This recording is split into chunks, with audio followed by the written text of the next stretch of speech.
Para os que se aproximam da morte, frequentemente surge um período de reflexão. Alguns podem reconciliar-se com erros de relacionamentos passados. Outros podem lamentar pelas coisas que não disseram em voz alta para familiares ou amigos.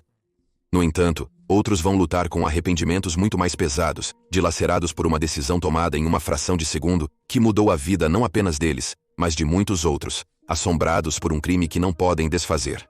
No episódio de hoje, vamos examinar alguns desses casos, enquanto exploramos 3 confissões assustadoras no leito de morte, ligadas a casos de pessoas desaparecidas.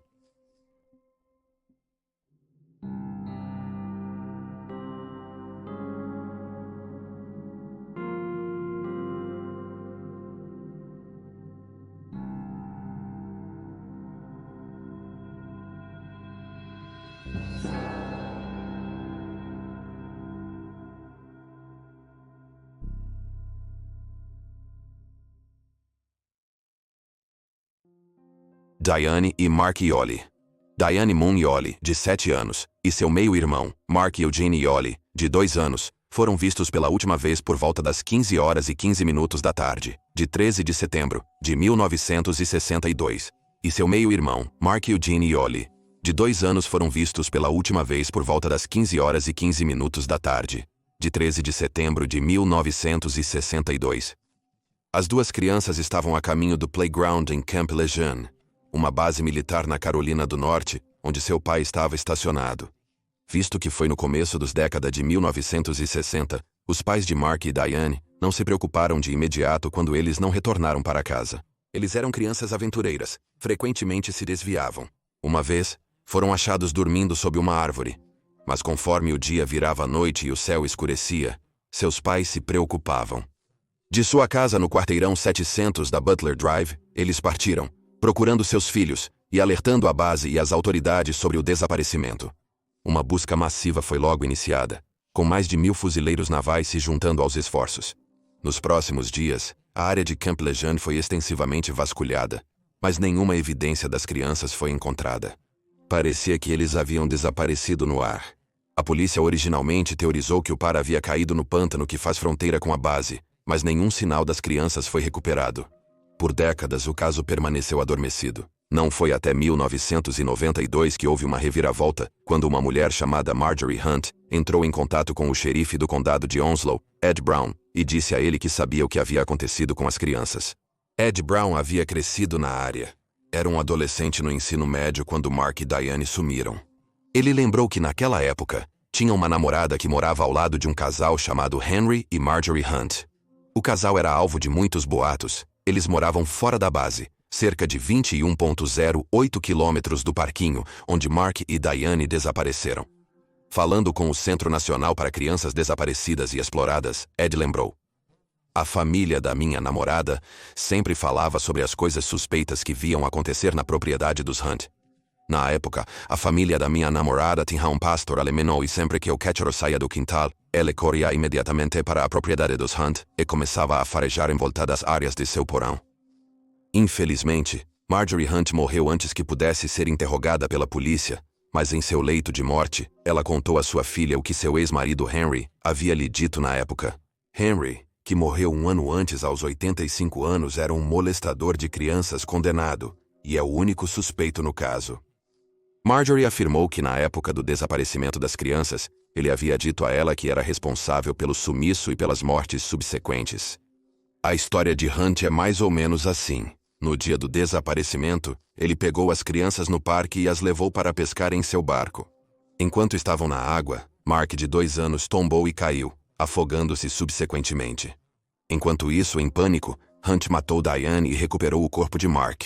Ele então navegou até uma pedreira em Maysville, Carolina do Norte, onde descartou os corpos. Devido às suas experiências anteriores com a família Hunt, nomeadamente a obsessão do cão da sua ex-namorada com o vão da casa deles, e os inúmeros rumores que circulavam pela cidade sobre o casal, o xerife Ed Brown estava convencido de que, em vez de deixar os corpos na pedreira, Henry Hunt tinha trazido os cadáveres para casa e os enterrado em sua propriedade. No entanto, não foi até alguns anos depois, em 2011, que algum progresso foi feito nessa frente. Um desenvolvedor eventualmente comprou o terreno e foi informado da história por Ed, que pediu a ele para permanecer vigilante caso encontrasse alguma evidência durante o redesenvolvimento. O desenvolvedor fez como Ed pediu. Ao demolir a casa, a equipe que trabalhava na propriedade descobriu uma pá, um maxilar, 2 ossos menores e um cinto de vinil rosa do tamanho de uma criança embaixo do assoalho. Embora mais tarde tenha sido descoberto que os ossos eram de animal e não humanos, nunca se estabeleceu o dono do cinto rosa. Todo esse tempo depois, Brown continua a suspeitar que Hunt foi responsável pelos desaparecimentos de Diane e Mark. Observando, você não deixa 2 crianças que podem falar e andar e correr e brincar com uma má lembrança em sua mente que elas poderiam contar a alguém mais tarde. Ainda assim, apesar das suspeitas e a confissão no leito de morte, o caso permanece sem solução, e Mark e Diane nunca foram localizados. Diane e Mark foram vistos pela última vez indo para o playground em Camp Lejeune, base militar na Carolina do Norte, às 15h15 de 13 de setembro de 1962.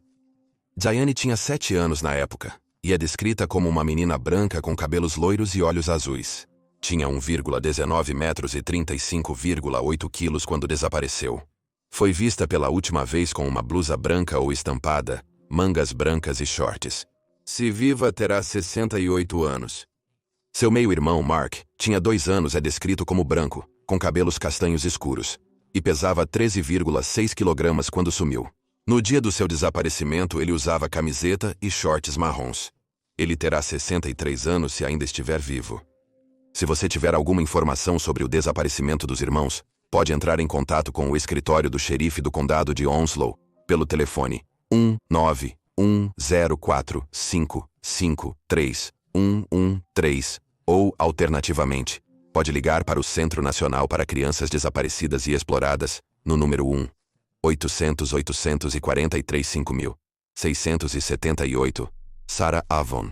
A pequena Sarah Elizabeth Avon, de 6 anos, foi vista pela última vez com sua irmã mais nova na esquina da rua Richard, em Joliet, Illinois, em 21 de julho de 1981. As 2 meninas encontraram amigos lá, mas depois que Sarah discutiu com outra criança, ela se afastou do grupo e atravessou para o outro lado da rua. Pouco tempo depois, ela desapareceu de vista e nunca mais foi vista. Às 9h da noite, a família a declarou desaparecida. Os pais dela notaram mais tarde que a última vez que a viram foi por volta das 20h20.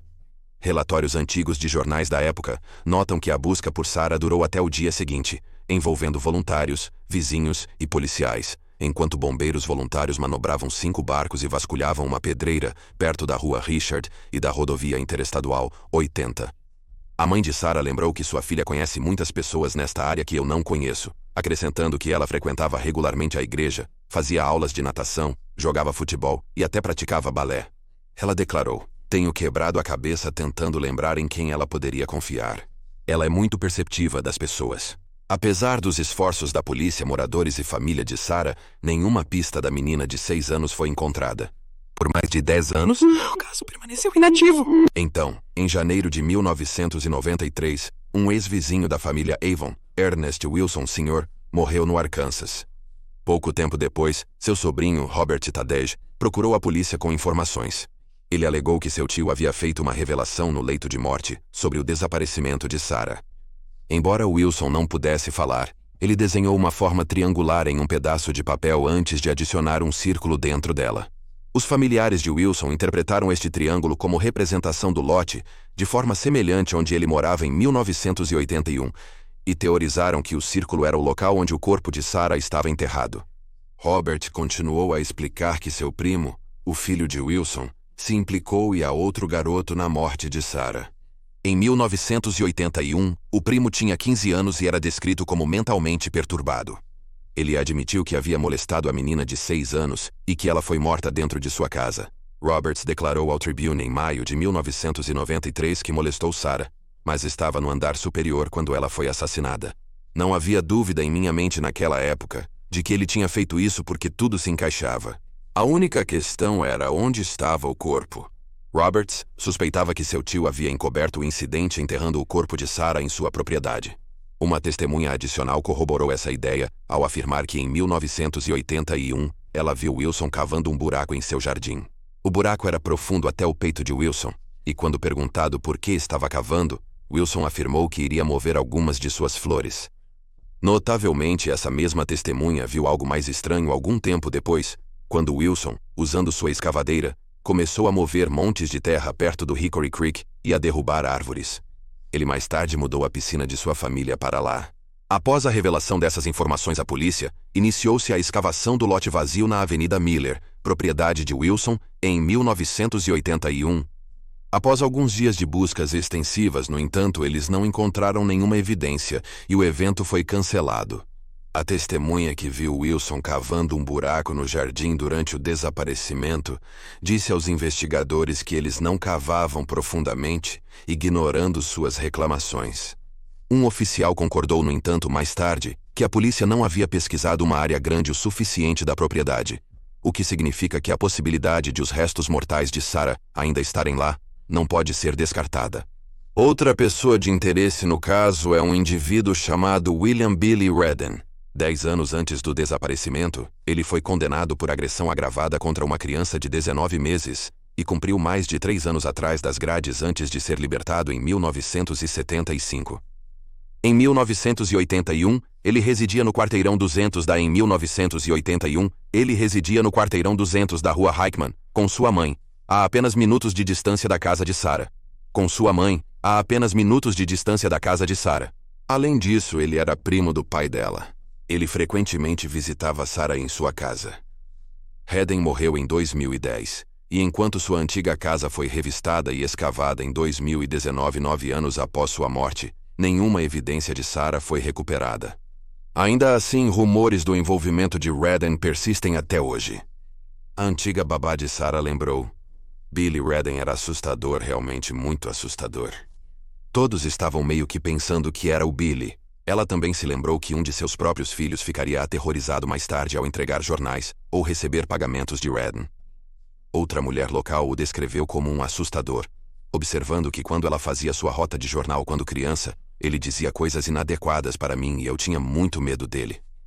Redden foi questionado na época do desaparecimento de Sarah, e uma busca superficial em sua casa foi realizada, mas nada que o conectasse ao caso foi encontrado.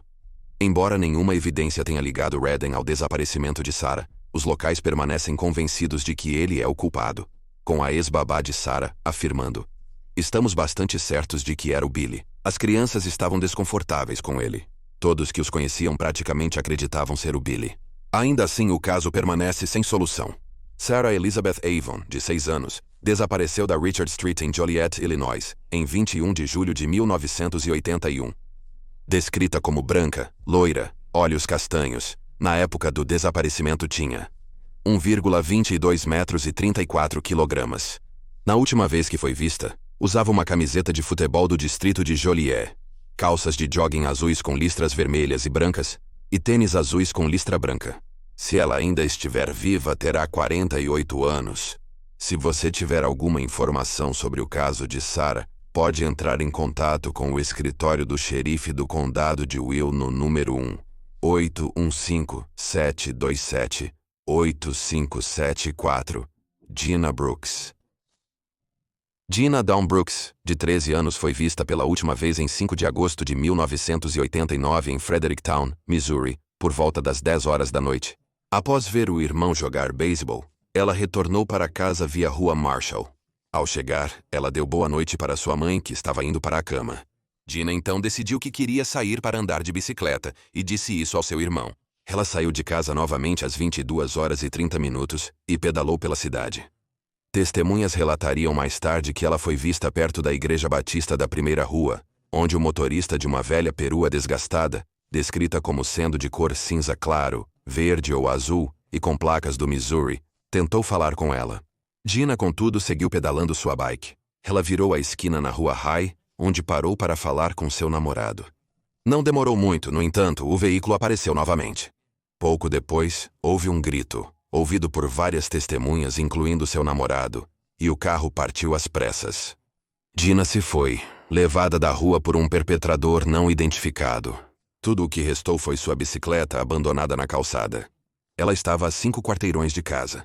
Gina foi reportada como desaparecida pelos pais às 2 da manhã, quando a mãe percebeu sua ausência na cama. Não demorou muito. O tenente Keith Despain, que encontrou uma bicicleta não muito longe da primeira igreja batista da rua, juntou as peças. A bicicleta pertencia à agora desaparecida menina de 13 anos. Quando a manhã chegou, a polícia estava vasculhando a cidade. Oficiais da cidade, do país, do estado e federais trabalharam juntos para tentar encontrar qualquer evidência da jovem menina. Panfletos distribuídos, cartazes fixados em lojas com fita azul e fitas amarelas penduradas nas árvores. Os moradores locais ficaram chocados com o incidente e voluntários ajudaram a procurar pistas, embora não tenham conseguido encontrar nada útil. Anos se passaram antes dos investigadores descobrirem o nome Nathan Danny Williams. Williams foi informante em 1975, alegando saber quem matou Laura Dinwiddie, brutalmente esfaqueada em seu apartamento. Ele tinha 14 anos na época e apontou o dedo para um de seus amigos. No entanto, até 1989 Williams acumulou um histórico criminal considerável, tendo sido condenado pelo estupro de uma menina de 13 anos e, posteriormente, pelo estupro de uma de 10 anos. Investigadores que olharam mais a fundo para Williams conseguiram ligá-lo a evidências do caso Laura Dinwiddie, bem como a vários outros crimes não resolvidos. Rastreando os movimentos de Williams, os detetives descobriram que o assalto à menina de 10 anos ocorreu apenas um mês após o desaparecimento de Gina Brooks. Mais interessante, eles descobriram que o irmão de Williams tinha um amigo próximo que morava perto de Gina e Williams e era conhecido por frequentar a área. Ele foi eventualmente identificado por uma testemunha como o homem no banco de trás da perua com Gina, na noite em que ela desapareceu. As testemunhas também identificariam Bryant Squires como o motorista do veículo. Ele supostamente fez uma confissão no leito de morte para 2 enfermeiras, implicando a si mesmo e a Williams no sequestro e assassinato de Gina, além de vários outros crimes. Squires, melhor amigo de Williams, morreu de câncer em 1996. De acordo com sua confissão, Williams manteve Gina no banco de trás e tirou sua vida.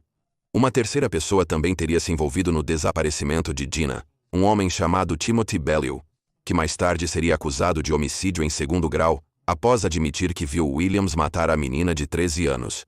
No entanto, as histórias de Bellew eram propensas a mudanças, e seus detalhes variáveis levaram a histórias inconsistentes.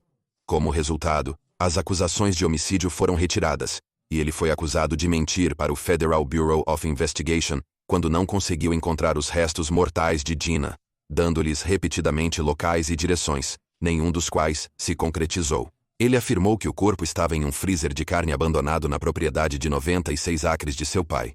Mas, mesmo com várias buscas ao longo dos anos, nenhum resto mortal foi encontrado. Bellew se declarou culpado desta acusação e foi condenado a 30 meses de prisão.